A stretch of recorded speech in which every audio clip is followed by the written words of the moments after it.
Good morning student, कैसे हैं आप लोग। आशा करता हूँ सभी अच्छे हैं और ऑनलाइन क्लासेस में आप सभी स्टूडेंट इंटरेस्ट ले रहे हैं, पढ़ रहे हैं, ऐसा मेरा मानना है और आप सभी से आशा भी करता हूँ। ऑनलाइन क्लासेस में जो भी आपको विषय वस्तु या टॉपिक पढ़ाए जा रहे हैं उनको आप ध्यान से पढ़ें, जिससे कॉलेज खुलते ही आप उन सभी विषय वस्तु से, उन टॉपिक से सहज ही जुड़ पाएंगे। पूर्व की कक्षा में हमने आधुनिक दृष्टिकोण के बारे में चर्चा की थी। आधुनिक दृष्टिकोण जो कि वैज्ञानिक पद्धति के ऊपर आधारित है और मानव को वैज्ञानिक तरीके से अध्ययन करना चाहता है, तथ्यों पर बल देता है और अन्य सामाजिक विज्ञानों के साथ भी राजनीति विज्ञान का अध्ययन करता है। आज हम व्यवहारवाद के बारे में पढ़ेंगे। व्यवहारवाद क्या है, व्यवहारवाद में किन किन विषय वस्तु को शामिल किया गया है, व्यवहारवाद का जनक कौन है, व्यवहारवाद का उदय कहाँ हुआ, किस देश में हुआ, किस शहर में हुआ, किस विश्वविद्यालय में हुआ, इसकी भी चर्चा करेंगे। व्यवहारवाद की परिभाषा के बारे में भी चर्चा करेंगे। व्यवहारवाद के प्रमुख विद्वान कौन से, इसके बारे में भी जानेंगे। इसी के साथ साथ व्यवहारवाद के उदय के क्या कारण हैं, किन के कारण से व्यवहारवाद का उदय हुआ। सबसे पहले हम व्यवहारवाद के जनक की चर्चा करें, जिसकी चर्चा हमने पहले भी की थी, डेविड ईस्टन। डेविड ईस्टन व्यवहारवाद का जनक, प्रणेता माना जाता है और इसने अपनी पुस्तक the current meaning of behaviourism में व्यवहारवाद के इतिहास की, व्यवहारवाद की विशेषता, व्यवहारवाद के उदय के कारण आदि की विवेचना की है। इसके अलावा व्यवहारवाद के प्रमुख विद्वान हैं रॉबर्ट डहेल। इन्होंने भी जो है परिभाषा दी है व्यवहारवाद की अपनी पुस्तक पॉलिटिकल थॉट में। उसके बाद सिबली हैं, इन्होंने भी अपने विचार प्रकट किए हैं। इसके अलावा 1908 में ग्राम वालस ने अपनी पुस्तक ह्यूमन नेचर में भी व्यवहारवाद के बारे में बताया है और 1925 पे न्यू एस्पेक्ट्स ऑफ पॉलिटिक्स में चार्ल्स मेरियम के द्वारा भी चर्चा की गई है। और इसके अलावा व्यवहारवाद से संबंधित और भी काफ़ी पत्र पत्रिकाएं प्रकाशित किए गए हैं, जिनमें social science research council, behaviour science, public opinion, world politics, American behavioural science, इन सब की चर्चा की गई है। इसके अतिरिक्त अन्य विद्वानों के द्वारा भी व्यवहारवाद के बारे में चर्चा की गई है। आज हम व्यवहारवाद के परिभाषा के बारे में चर्चा करें, डेफिनेशन के बारे में। परिभाषा या अर्थ।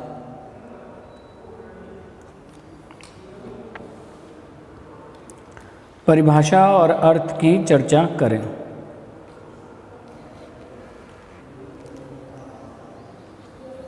Definition and meaning. तो द्वितीय विश्व युद्ध के बाद सबसे पहले आपको ये पॉइंट जानना है कि इसकी पृष्ठभूमि क्या है, सेकेंड वर्ल्ड वार, और आधुनिक दृष्टिकोण की भी पृष्ठभूमि सेकेंड वर्ल्ड वार थी। तो द्वितीय महायुद्ध के बाद परंपरागत राजनीति विज्ञान के विरुद्ध, परंपरागत जो हमने सेकेंड लेक्चर में पढ़ी थी, परंपरागत राजनीतिक विज्ञान के विरुद्ध में एक व्यापक क्रांति हुई, जिसने सभी समाज विज्ञानों, केवल पॉलिटिकल साइंस को ही नहीं, सभी समाज विज्ञानों का मतलब समाज शास्त्र है, दर्शन शास्त्र है, मनोविज्ञान है और इतिहास है, ये सभी समाज विज्ञानों को प्रभावित किया। इस क्रांति को व्यवहारवाद का नाम दिया। आप सभी समझ गए होंगे कि इसमें देखिए, किसी भी परिभाषा को या किसी भी टॉपिक को समझने के लिए हम उसके टुकड़े कर लें। जैसे पहला टुकड़ा द्वितीय महायुद्ध, दूसरा परंपरागत राजनीति विज्ञान, है ना, और उसके बाद सभी समाज विज्ञान, तो ये तीन टुकड़े हो गए। तो द्वितीय महायुद्ध के बाद परंपरागत राजनीति विज्ञान के विरोध में एक क्रांति हुई, जिसने सभी सोशल साइंसेस को और सभी समाज विज्ञानों को प्रभावित किया। इस क्रांति को व्यवहारवाद का नाम दिया जाता है। तो सेकेंड वर्ल्ड वार के बाद में इसका उदय हुआ। फिर व्यवहारवाद क्या है? व्यवहारवाद अनुभवात्मक क्रियात्मक है, यानी जो क्रियात्मक मतलब एक्शन, यानी परंपरागत राजनीति विज्ञान में किसी भी प्रकार का कोई एक्शन नहीं लिया जाता था, जबकि आधुनिक जो परंपरा की व्यवहारवाद है वो एक्शन पर अपना फोकस करता है। तो अनुभव, किसी भी चीज़ को तर्क कल्पना के आधार पर किसी सिद्धांत या शोध के बारे में विचार ना करके अनुभव, उसको ऊपर शोध करना, जैसा कि सिद्धांत और शोध में घनिष्ठ संबंध स्थापित करना, और उसके बाद तथ्यों और आंकड़ों के साथ विज्ञान की वैज्ञानिकता की कसौटी पे कसकर उस सिद्धांत को लागू करना। इसके अलावा इसमें व्यक्तिनिष्ठ मूल्यों, जैसा परंपरागत राजनीति विज्ञान में क्या था, व्यक्तिनिष्ठता से प्रभावित होते थे राजवैज्ञानिक, जबकि इसमें व्यक्तिनिष्ठ मूल्यों और कल्पना का कोई स्थान नहीं, यानी कल्पना और व्यक्तिनिष्ठ मूल्यों का इस व्यवहारवाद में कोई भी स्थान नहीं है। आगे व्यवहारवाद, बहुत ही सहजता से अगर आप राजनीति विज्ञान की प्रत्येक टॉपिक को पढ़ते हैं तो आपको तुरंत जो टॉपिक है वो आपके दिमाग में सेट हो जाएगा और आप सही ढंग से परीक्षा में इसका उत्तर देंगे। देखो, उत्तर देने की भी एक कला होती है, उत्तर देने का एक संरचना होती है कि आप किस प्रकार से उत्तर देंगे। पहले उत्तर देंगे, जैसे व्यवहारवाद के बारे में पूछा, व्यवहारवाद की विशेषताएं बताएं, तो सीधा कि ऐसा नहीं कि व्यवहारवाद की विशेषताएं निम्नांकित, ऐसा नहीं। पहले आप व्यवहारवाद क्या है 2 लाइन में बताएं। व्यवहारवाद का उदय कहाँ हुआ, इसके मतलब इसका जनक कौन है, कब हुआ, किस पुस्तक में इसका वर्णन। उसके बाद थोड़ी सी व्यवहारवाद की 3 लाइन में परिभाषा दे, और उसके बाद में आप व्यवहारवाद की विशेषताएं क्या है। तो सबसे पहले व्यवहारवाद की विशेषताएं निम्नांकित है। व्यवहारवाद की विशेषताओं को लिखने के बाद आप व्यवहारवाद की विशेषताओं के जो पॉइंट्स हैं उनके अंदर कंटेंट लिखें। तो इस प्रकार से आप अगर उत्तर देते हैं तो आपके अच्छे नंबर आ सकते हैं। तो व्यवहारवाद अपना समस्त ध्यान किस पे करता है, मानव पे, वास्तविकता पर, मानव की समस्त प्रक्रियाओं का अध्ययन करता है। मानव की केवल राजनीतिक जो प्रक्रियाएं हैं या मानव की राजनीतिक क्षेत्र, उसी पर अपना ध्यान केंद्रित नहीं करता, जबकि मानव की समस्त प्रक्रियाओं पर जो ध्यान केंद्रित करता है उसे हम कहते हैं व्यवहारवाद। व्यवहारवाद यथार्थवादिता, वास्तविकता से जुड़ा हुआ है और वास्तविकता और यथार्थवाद पर ही अपना ध्यान लगाता है, ध्यान केंद्रित करता है। एक विद्वान ने कहा है कि व्यवहारवाद केवल तथ्यों पर ही बल देता है, यानी फैक्ट क्या है उसकी गहराई से अध्ययन करना, उसका वैज्ञानिकता के साथ अध्ययन करना व्यवहारवाद है। यानी किसी भी चीज़ को, किसी भी घटना को केवल कल्पना के आधार पे या अनुमान के आधार पर जो है उसका पता लगाना नहीं, बल्कि अनुभव, तथ्यों, आंकड़ों और वैज्ञानिकता की कसौटी में कसकर उसका पूरा पता लगाना व्यवहारवाद की विषय वस्तु मानी जाती हैं। ठीक है, आगे जो हम चर्चा करें, जैसे सिबली विद्वान है, सिबली कहता है अमेरिकी राजवैज्ञानिक व्यवहारवाद के संदर्भ में परीक्षण योग्य वैज्ञानिक सिद्धांत तथा उनकी सत्यापन प्रक्रिया हैं, दोनों को अपनाने पर जोर देता है, ताकि प्राकृतिक विज्ञानों की भांति राजनीति को एक विज्ञान बनाया जाए। ठीक है, और ये कहता है सिबली। अब व्यवहारवाद का उदय अमेरिका के शिकागो शहर के शिकागो विश्वविद्यालय में, ये भी बहुत इम्पोर्टेंट है ना। तो कुछ चीज़ें होती है किसी टॉपिक में जो बहुत ज़्यादा इम्पोर्टेंट होती है। USA, United state of America, यानी अमेरिका के शिकागो शहर के शिकागो विश्वविद्यालय में इस सिद्धांत का या इस आंदोलन को जन्म दिया गया। ठीक है, इसके अलावा रॉबर्ट डहल ने अलग परिभाषाएं दी है। रॉबर्ट डहल कहता है कि यह एक अनुभवात्मक आंदोलन है और इसमें मनुष्य के व्यवहार का वैज्ञानिक अध्ययन किया जाता है।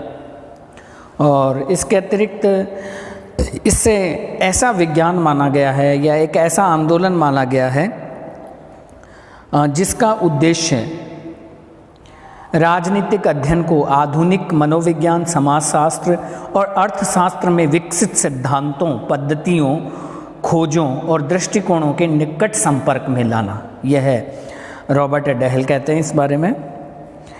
इसके अलावा व्यवहारवाद के निष्कर्ष रूप में हम परिभाषा को देखें तो व्यवहारवाद एक ऐसा दृष्टिकोण है, क्या व्यवहारवाद एक ऐसा दृष्टिकोण है जो या जिसका लक्ष्य विश्लेषण की, किसी भी घटना का विश्लेषण का नई इकाइयों, नई पद्धतियों एवं नई तकनीकों, नए तथ्यों और एक व्यवस्थित सिद्धांत के विकास को प्राप्त करना। ये संक्षेप में व्यवहारवाद की परिभाषा है। नई इकाइयाँ, नई पद्धतियाँ, नवीन तकनीक, नए तथ्यों का प्रयोग करना व्यवहारवाद में। और आप संक्षेप में अगर इसको परिभाषा को दूसरे ढंग से लिखना चाहें तो लिख सकते हैं, व्यवहारवाद की परिभाषा को संक्षेप रूप से निम्नांकित बिंदुओं के अंतर्गत समझा जा सकता है। नंबर 1 पर विश्लेषण की नवीन इकाइयाँ, नंबर 2 पर विश्लेषण की नवीन पद्धतियाँ, नंबर 3 पे विश्लेषण की नवीन तकनीकें, नवीन तथ्य, ये सब आप लिख सकते हैं। यानी किसी भी टॉपिक को आपको पॉइंट्स के अंदर आप जितना डिवाइड करेंगे उतने ही ज़्यादा नंबर आप ले सकते हैं। आगे हम करें व्यवहारवाद के उदय के कारण। किन कारण से व्यवहारवाद का उदय हुआ? तो व्यवहारवाद के उदय में हम पहला बिंदु पढ़ते हैं, परंपरागत अध्ययन पद्धतियों के प्रति असंतोष।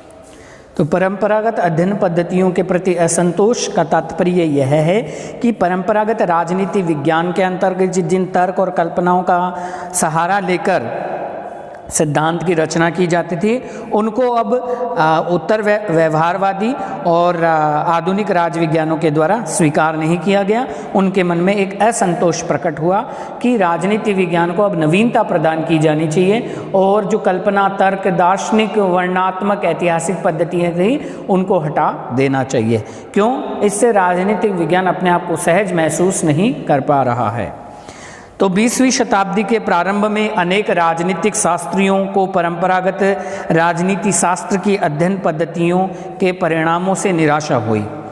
उनका विचार था कि परंपरागत पद्धतियों से राजनीतिक जीवन की वास्तविकता का चित्र हमारे सामने स्पष्ट नहीं हो रहा है, इसलिए असंतोष प्रकट हुआ।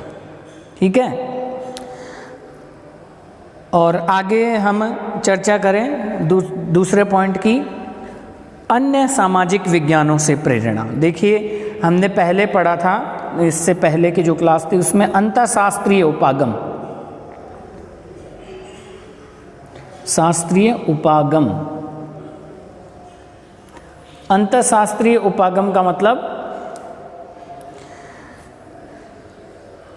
राजनीति विज्ञान का अन्य सामाजिक विज्ञानों के साथ अध्ययन करना तथा अन्य सामाजिक विज्ञानों और प्राकृतिक विज्ञानों में जो प्रयोग किए जाते हैं वह प्रयोग राजनीति विज्ञान में करना। इस शाखा को या इस उपागम को अंतःशास्त्रीय उपागम कहते हैं। तो अन्य सामाजिक विज्ञानों में अध्ययन के नवीन तरीकों और उपकरणों के प्रयोग को प्रोत्साहन मिला तो राजनीति शास्त्र भी इससे अछूता नहीं रहा। जैसा कि रॉबर्ट डहल ने लिखा है कि व्यवहारवाद एक ऐसा आंदोलन है जिसका उद्देश्य राजनीतिक अध्ययन को आधुनिक मनोविज्ञान यानी जो मॉडर्न व्यू है उसके तहत मनोविज्ञान, समाजशास्त्र, अर्थशास्त्र में विकसित सिद्धांतों, पद्धतियों और खोजों और दृष्टिकोण के निकट संपर्क में लाना। यानी पॉलिटिकल साइंस को भी प्योर साइंस बनाना, एकदम विशुद्ध विज्ञान बनाना व्यवहारवाद का प्रमुख उद्देश्य माना गया है। इसलिए व्यवहारवाद ने अन्य जो सामाजिक विज्ञान हैं उनसे प्रेरणा ग्रहण की और राजनीतिक विज्ञान या राजनीति शास्त्र को विशुद्ध विज्ञान बनाने की कोशिश की गई। ये इसके उदय का दूसरा कारण माना जा सकता है। आगे हम तीसरे पॉइंट की चर्चा करें। सेकेंड वर्ल्ड वार, द्वितीय विश्व युद्ध का प्रभाव जो है, द्वितीय विश्व युद्ध का जो प्रभाव है उसने भी व्यवहारवाद को जन्म दिया। तो द्वितीय महायुद्ध ने व्यवहारवाद को गति प्रदान की। युद्धकालीन घटनाओं ने राजनीतिक शास्त्रियों के मन में यह बात बैठा दी कि राजनीतिक जीवन की जटिलताओं को, राजनीतिक जीवन की कठिनताओं को और जटिलताओं को परंपरागत राजनीति विज्ञान के द्वारा नहीं समझा जा सकता, क्योंकि आधुनिक युग के राजनीति शास्त्र की संरचनाएं, संस्थाएं कुछ जटिल है और इनसे आगे बढ़कर हमें कार्य करना है तो हमें राजवैज्ञानिकों को विज्ञान का और वैज्ञानिक पद्धतियों का सहारा लेना होगा। तो द्वितीय विश्व युद्ध की ऐसी घटनाएं हुई जिन घटनाओं के तहत या जिन घटनाओं के बाद या जिन घटनाओं के समय व्यवहारवाद का उदय हुआ। चौथा हम पॉइंट पढ़ें, नवीन अध्ययन पद्धतियों का प्रयोग।